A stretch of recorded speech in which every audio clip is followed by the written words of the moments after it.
ready to go. Well, we'll talk about Baker back in the 30s. And we had, what, at Red Owl, we had several grocery stores, more than we have now. And there was probably 1,000 people in Baker.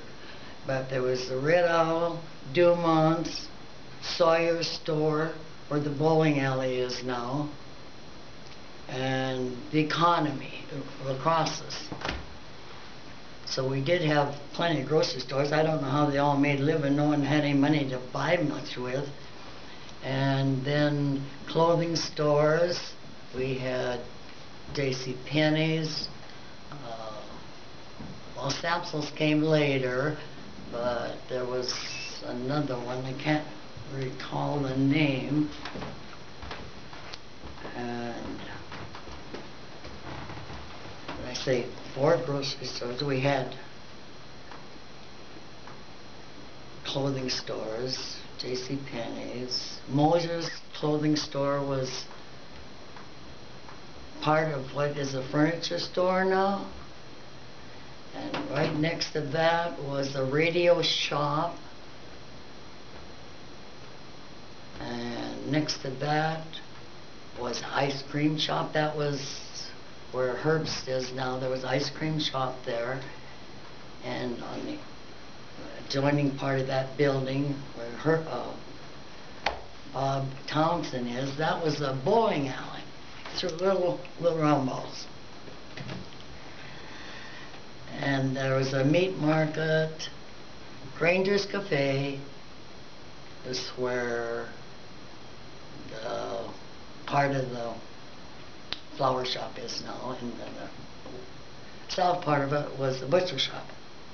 We used to go there and get bones, take them home. My mother would boil them and make soup. We got them for free.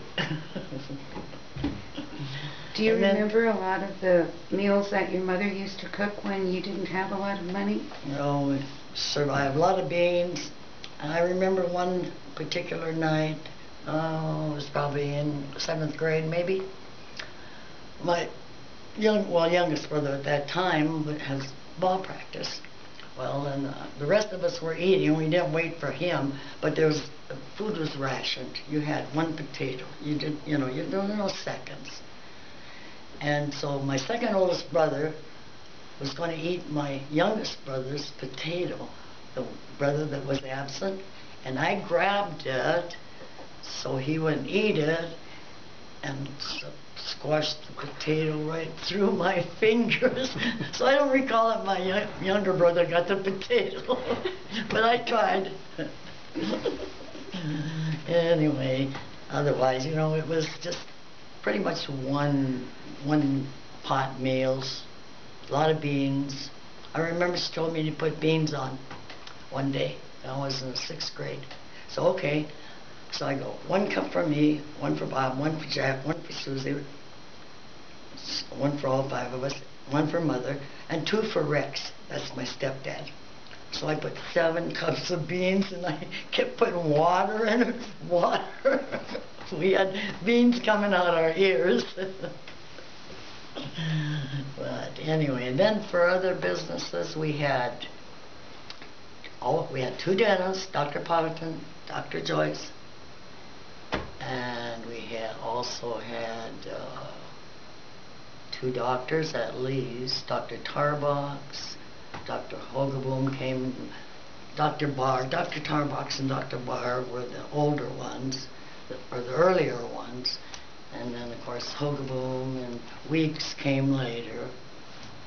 But do you remember anything about the hospital that was on where Fern Myrie's mother used to live?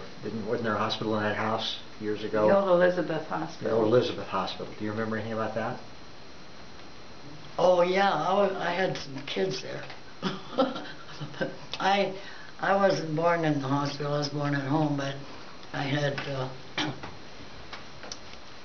two children in that hospital. What was it? It was just like a house inside that... Yeah. Crawl up the stairs and you're fat and you're in pain. I hope I get upstairs but I have this baby. The first two I had at home, I said, I'm not going to the hospital. I've never been in the hospital, and I'm not going. So I didn't. But I did with the last three. Which doctor was the most, was that Hoagland there? Weeks was Weeks. my doctor, yeah. Sam Weeks, and then later Bob Weeks was here. Did the doctor come out to your house for the Yeah. babies you had at home? Yeah, yeah. Yeah, we lived, well, where the old fire hall is, there was an apartment house there. That's where we lived. And then there was another house, Mastins lived in it. He worked at the depot. And they condemned both of those places because they wanted to build a fire hall. And they did. But anyway, that was what was there. Then there was a tin apartment house behind the corner bar across the alley to the west.